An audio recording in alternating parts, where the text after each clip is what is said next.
We're glad to have Professor Gregory Seigworth with us. Dr. Gregory Seigworth is a professor of communication studies in the Department of Communication and Theater. He has published widely in journals such as Cultural Studies, Architectural Design, and Culture Machine. Greg has distributed the chapters to various books, including Deleuze Key Concepts, Animations of Deleuze and Guattari, and New Cultural Studies. And most recently, he has edited a collection of wonderful essays on affect and cultural theory in a book called The Affect Theory Reader, which you can see in the background, published by Duke University Press. And I guess to many people who want to venture into, wow, the book is there. It's beside me at all times. I don't know. Yeah. I'm working on something. I had to refer to it. So. I guess it's like a Bible to anyone who wants to venture into affect theory, because it's a very carefully selected collection of essays. Okay. So thank you for being with us, Greg. Thank you for inviting me. It's great to meet you and have a little bit of a chat before we got started here. But thank you. Same here. So to start with, affect is a notoriously difficult and elusive concept to define and compartmentalize. And many people who are into theories are usually obsessed with an idea of a definition or framework. And I guess that's something that with affect, it's very difficult to achieve. So in layman's terms, how do you describe the affect to the uninitiated? Okay. Well, I think one of the things that that makes affect difficult is it's not one thing. In fact, it's not a thing, right? It's a process, it's a ongoingness. So that makes it hard in some ways to wrestle into language. Though in the affect theory reader, we describe affect most simply as the force of encounter or the encounter of forces. But I think that the thing that makes it difficult to talk about is that affect, for me at least, is at minimum three things at the same time. It's at once that encounter or that impingement, that point of contact in which some kind of intensity, some kind of feel, some kind of something shifts in the nature of your own understanding of the world, or reciprocally in the thing that you're encountering. So there's this moment of contact. At the same time, though, there's also this this moment of contact or this intensity arrives in the midst of an ongoingness. I mean, it's not as if the world just arrived in that moment of intensity or contact. There's something that's already been happening before and will carry on after. And so that idea of a kind of a gradient of positive or negative kind of intensities that encounter point locates itself within, what Spinoza via Deleuze calls a continuous line of variation, I think is important to also hold on to, so that this point of contact is not this isolated, rupture, that in fact affect is part of a kind of ongoingness or processuality. And so in layman's terms, or in Spinozan terms, Spinoza actually had two words for affect in his ethics: affectio, which got translated as affection and sometimes got read as emotion, and then affectus, which is what Deleuze called this continuous line of variation by which these things, these encounters, these forces that impinge upon us are part of a wider field of relationships, and a kind of contextual kind of moment of producibility that have the capacity to kind of gather those into one's own, if we talk about it in a human sense, that one's own sense of how they're entering and going about their day and around the world, their world. And then the third level, which really has got to do with like the impersonal part of affect, which is hardest to get to, but the way in which there's a kind of field or a context in which this line that you're tracing, this line that you're following, this encounter that you're having, is within a much bigger context of potential, right? Of potentiality, of possible things that could or could not have happened. And so to think about affect is, for me, one, to think about the point or moment of intensity; two, to think about the line of variation by which this intensity arrives; and three, the context or the kind of the capacious potential of what could happen in a wider set of relationships that are arrayed around that moment. And so to do affect studies, I think, is to, in some ways, be able to hold all three of those kind of levels or modes or registers at once as you try to kind of unfold and find your way through whatever kind of example context you're trying to do. Is that layman's terms? I hope so. Well, it's still very difficult, but I guess no layman would ever venture into affect. But let's But make yeah, an but example. Let's use an example if you don't mind. So yeah. one of the examples I've written about a little bit. I don't think I've published this, but I have a dachshund, right? And dachshunds are notoriously they're smell hounds, right? Their nose is at the ground at all times, and so to walk my dog, the kind of intensities my dog encounters are very different, very close to the ground, very odoriferous in ways that I don't smell, or if I do smell, I don't want to be her close to. Whereas she very much wants to either eat them, roll in them, or something.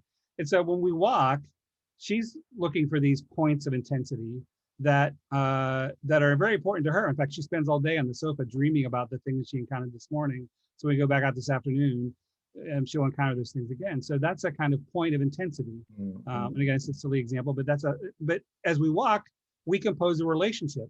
She can't walk on her own because she would run off after every smell and squirrel and everything. So I have to have her on a lead, and we try to compose a relationship as companion species that isn't just me dominating the walk. I'll gladly, for a great deal of the time, let her take me where she wants to go until she arrives at the things she wants to roll on. Then I interrupt the walk. But we compose a line of variation. We walk very, this kind of the intensities that I feel, the things that I encounter and I see. Because I'm more sight oriented, I can often see a dog coming in the distance, and I want to swerve our dog away from that. So we compose this line of variation around a set of intensities. At the same time, we're walking across a park or around my neighborhood that has a whole set of potentialities that neither one of us maybe has encountered quite yet, or have encountered in some way, that could open up new possibilities. And so I always think of affect as being that point of intensity, a line of variation, and a plane of potential. So it's a point, a line, and a plane, all three of those at once, if you can account for those. And again, I think all affect studies work at least enters into one of those. Maybe it's a line of variation that gets you excited. Maybe it's a plane of potential. But one of those is where you begin, and eventually you work your way across those three modes or registers. But that's, for me, important. That's a great example. It actually reminded me a few years ago, I was in TA in a course where it was about the history of lines. And one of the examples that somebody brought up, sorry? Reading Yeah, Ingold. that's right, yeah. And somebody brought exactly the same example, that I've tried to diagram the path that my dog takes in the morning, and the path that I want to take. And there's there's always a conflict, but at the same time, I have to come to a kind of a consensus. Yeah. Otherwise, but you compose, right? You compose this, and in affect, it's often called a worlding, right? It's Katie Stewart or others talk about this idea of worldings, but worldings are this composition of points of intensity, lines of variation, and the wider kind of context of capacious capacity or producibility that make those things possible. So again, it's simple, but that's it's a place to start. Very good example. Thank you very much. And there's also this passage in your book, which I guess you have now kind of talked about, but I found it to be very poetical and lyrical, but at the same time, it reminded me of Deleuze's idea of territorialization and deterritorialization. That's where you talk about affect as enforcing intensity. It's about bodies, bindings and unbindings, becomings and unbecomings. And there seems to be this jarring disorientation, as you have put it in the book. So I guess if you would want to unpack that passage maybe. So is it similar to the idea of territorialization and deterritorialization that Deleuze brings up?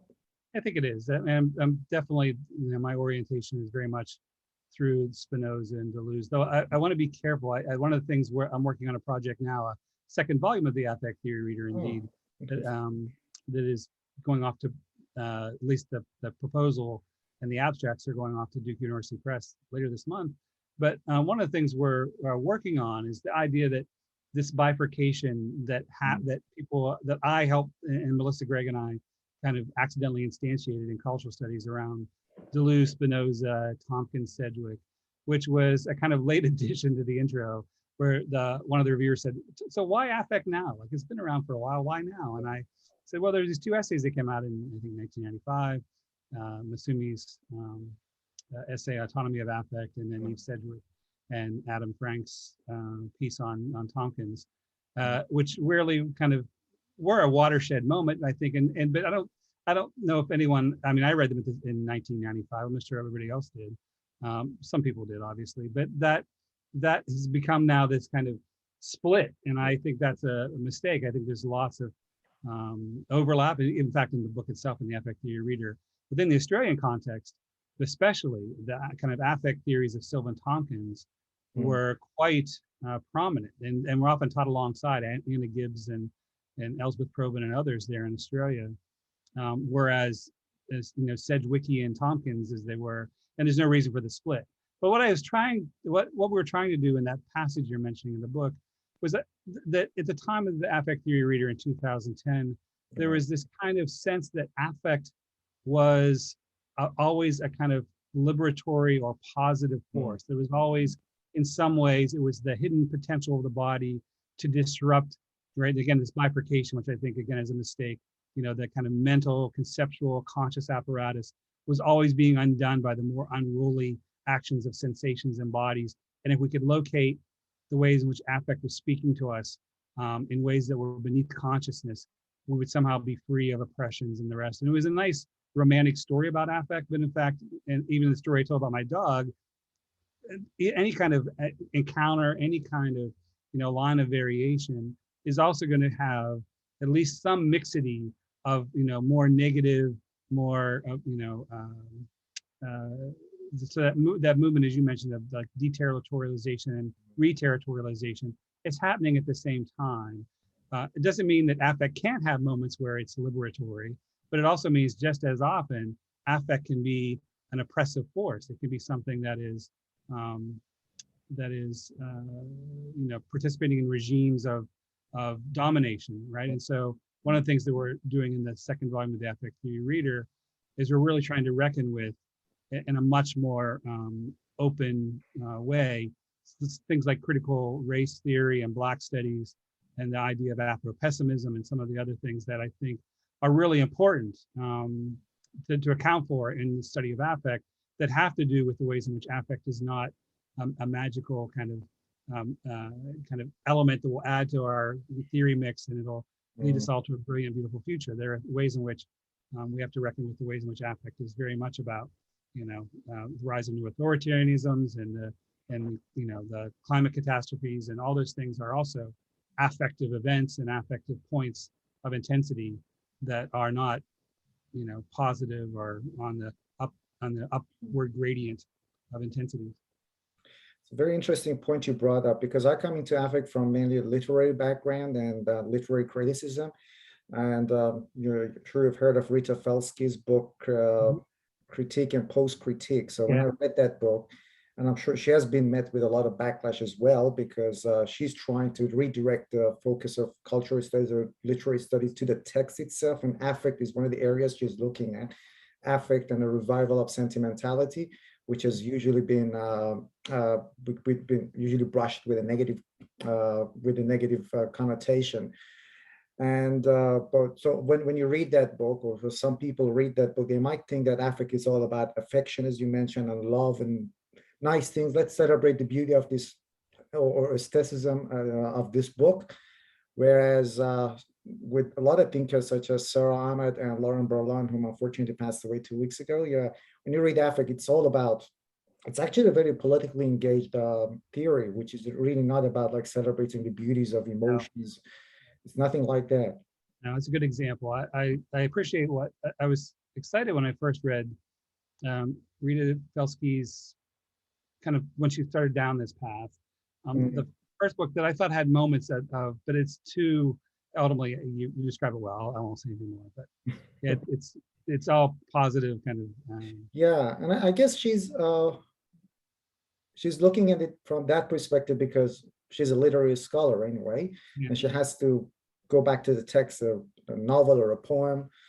But for a lot of other thinkers, mainly the ones who are mainly into cultural studies or political theory or feminists, like Sara Ahmed, it's nothing like that. And I was listening to one of your interviews about the book she wrote, The Promise of Happiness. And she said that my mother said, oh, finally a book about happiness. I said, no, there's nothing happy about that book. No. Yeah. Yeah. Yeah. You actually kind of answered the next question that I had, which was kind of a trajectory of affect, because like I remember you also mentioned in one of your interviews that you don't agree with the term affective turn, because it's been around for a long time. I personally first thought that affect is a new thing starting in 1990s, mid 1990s with Kosofsky's article. I think it was Paranoid Reading and Cybernetics Fault, if I'm not mistaken. Yeah, but when you look at it, like you mentioned, Spinoza has talked about it, Freud and Tompkins, and I don't know much about Tompkins. So I was wondering if how is a Freudian idea or a psychoanalytic idea of affect different from what you or other thinkers in cultural studies have in mind when it comes to affect? Well, I guess it's for me, and when I was writing my dissertation back in the 90s, which it's come out in pieces all over the place, but it didn't make a kind of book project. It was too scattered. But my longest chapter was on Freud, and my dissertation was on affect. And what I find in Freud, especially the early Freud, everything up until his 1900 book, Interpretation of Dreams, where he's looking at aphasia and he's looking at studies in hysteria, and especially his project for scientific psychology, he was really trying to understand, and he's working with, he's in these labs where he's dissecting frogs, and he's trying to understand the kind of material bases for what he sees as affect. In fact, he has, in Project for Scientific Psychology, he has this moment where he believes he's kind of discovered what he calls an affect machine. But the problem was it kept breaking down. He couldn't make it. But of course, as Deleuze and Guattari point out, the affect machine always breaks down. But he throws his book in the back of a drawer and hopes that the project, which is a massive book, Project for Scientific Psychology, hopes it will never see light of day. But when his students publish it and give it to him as a kind of honor, he gets quite angry. He wants to destroy all the copies that are out there. But it's a fascinating book because he's trying to understand what I think we're still wrestling with in certain domains of affect studies. I mean, Kate Hales in her book Unthought, and some other kind of work in neurology. I think Tony Sampson's one of the best people here, Steve Shaviro. We're trying to understand the relationship between conscious, unconscious, non-conscious, and how that works, not just as human, but as something that is also connects us to the kind of the broader kind of context and worlds in which we're a part. And Freud was doing that. I think Project for Scientific Psychology is not, the flawed book he thought it was. In fact, he goes back, I'm trying to remember, it's been a while since I've looked at this work, but he actually goes back and tries to change, it's in Beyond the Pleasure Principle, where he actually changes certain words that are much more material, like a material location for these things, which I think is really interesting to think about, and changes them to psyche. Like he wants to kind of escape that model of a kind of materialist model of the non-conscious, which I think is worth pursuing still. And again, I think there are people who are trying to do that. And I think affect is obviously one of the ways in which we can better understand, because even though Spinoza says we don't yet know what a body can do, I'm not convinced we quite yet know what a conscious mind can do and where it goes. Like what is it? So, the kind of extended mind hypothesis of people like Andy Clark and others that say, whatever we consider the contents of our mental activities and we locate it in our head, chances are there are all kinds of scaffolds and proppings that we are using throughout the day, whether it's this pen that I use to write a note to myself on a piece of paper, whether it's that Google search I did, whether it's the notes I underlined in a book, whether it's the walk I had with my dog and that thought I had that wouldn't have only happened because I was walking the dog. All those encounters aren't located here, right? They're as much in the space around us that we carry alongside of us. That has to be accounted as affective, and those are material things, right? So the idea of I always like to use with my students when I talk about affect, Bergson's idea of involuntary memory, right? That we have all these things we can do, and all these encounters we have that get deposited somewhere in our. And it's not just reflex, it's not just kind of gestural memory. I mean, if you could go back to the house you grew up in and to look out a window, you could just like Proust, who was a student of Bergson's, who writes in remembers of things, or in search of a lost time, or remembers of things past. This encounter, right, which is there, but it's not located just in you. It's you and the object world and the processual nature of that is part of your own kind of scaffolding. And so, and that to me is an affectively material relationship. So that's, I think that's really important to try to get. And I think Freud was one of the first to really try to do that in a scientific way. And I think, again, one of the kind of bifurcations that happen in affect studies sometimes is a kind of, and often gets criticized. There's this great essay called Biology's Gift that by two British researchers. That's really good. That says, affect often relies on scientific research, but then doesn't quite, and I think it's got some points it makes. But people like Lisa Blackman and others are saying there's work going on in the sciences that affect has a lot to say about. And there's ways in which the science, the different kind of brain sciences and other kinds of sciences are clearly doing things that are experimental and are speculative and are verging into, the kind of philosophical realm that affect is often seen to dwell in.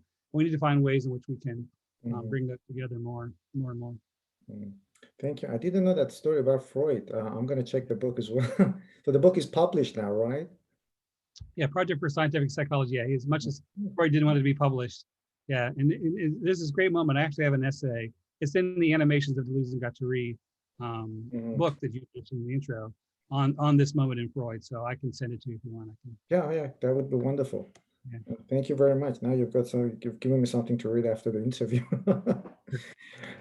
Interesting point you mentioned about Freud trying to work with this model of affect as a material entity, but you couldn't, or you put it away. I think that's all what Brian Massumi is putting a lot of emphasis on, which is affect is about skin, it's about our bodies. And in cultural studies, we don't have a vocabulary specific to that to describe that. He mentions it in that book, and autonomy of affect. Yeah. And that's another question that I also had. Brian Massumi is very careful to make a distinction between affect and emotion. And you just mentioned that Spinoza has two words for affect, and one of them is affection. So it's sometimes affect and emotions are used synonymously.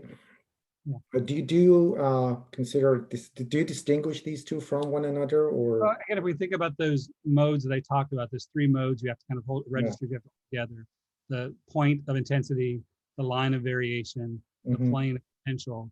That I think that people who work most commonly in that kind of point of intensity, that verges on something very close to emotion. We can call it emotion. I think when we talk about lines of variation, when we talk about planes of potential, it's hard to think about those as emotion. And those increasingly become less and less human. I think the problem with, and again, I can think about animal emotion. I think Franz de Waal's work on animals and emotion is really important work to think about. But I think, but if we reduce affect just to emotion, then that's a problem. But I want to say it's emotion and, right, and something more than emotion.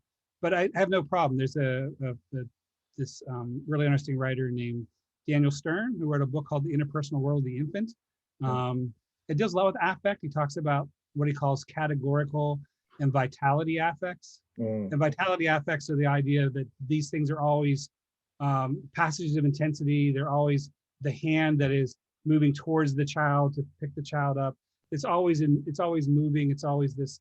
So it's hard to rope it off and say that's care or that's love. I mean, this is an action that is a material action, but also something is something more than emotion. But he says, besides vitality effects, which are all the kind of joys and rushes and sadnesses that we are hard to kind of give a discrete name to, he talks about categorical affects, which are the kind of describable affects that have the kind of easy terms that we can put on, not necessarily easy terms, but the terms that we can think about in more emotional context.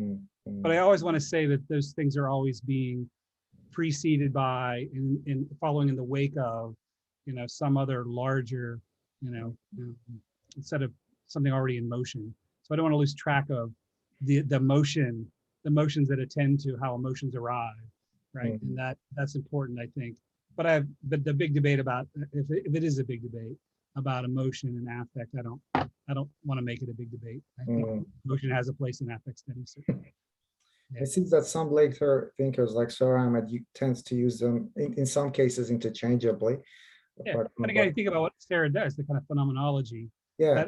that is, even though she queers phenomenology, obviously. Mhm, mhm, But I think that is, again, working in that register of intensities and mhm. how things, register on, on or across the skin of a body or about, and that is, I think it gets you really close to affections and emotions in that earlier kind of mode. Now that I mentioned Sara Ahmed, I'd like to talk about her a little bit, just because I was reading her books. I think it was called The Political Economy of Emotions, where Yeah. she talks about emotions. And I think it's very relevant. She wrote it, I guess, in 2003, if I'm not mistaken, a couple of years after 9/11. But I guess it's very relevant these days as well, because she talks about how emotions could serve as a basis for formation, for formation of groups, local groups or movements, emotions such as anger, hatred, love, and I guess with recent movements, anti-racist movements such as Black Lives Matters, or even some white supremacist groups also use those emotions as a basis of formation. So uh, I guess that's an important moment, because then emotions are not something internal, but they become, I mean, that intensity that you just mentioned, and there are lines of movements again in society that we can see. So She has this really important essay. You've probably read it too. And I'm going to blank on the name, the exact name, but basically the circulation of affective economies or values, and the way in which, the way in which affect or emotion, and the way in which Sara Ahmed understands it, has to, it's not this kind of, it's kind of like a capital, like capital doesn't work if it just sits. Capital has to move. It has to kind of, enter, go out into the world and return with something a little extra. Usually you hope it's, if you're a capitalist, profit. But she talks about the way in which affect or emotion circulate, and the kind of value economies that accrue to the ways in which those circulate, and the communities in which those circulate, what Laurent Blanc calls the magnetization, right? Like this idea of the kind of ways in which certain kinds of affective values create these magnets that draw people. And I think that, again, even work like Tony Sampson's most recent book on Sleepwalker's Guide to Social Media, this looks at the rise of new authoritarianisms and the kind of new fascisms that are happening around the world. He looks at Bolsonaro, and he looks at Trump, obviously, and looks there in England at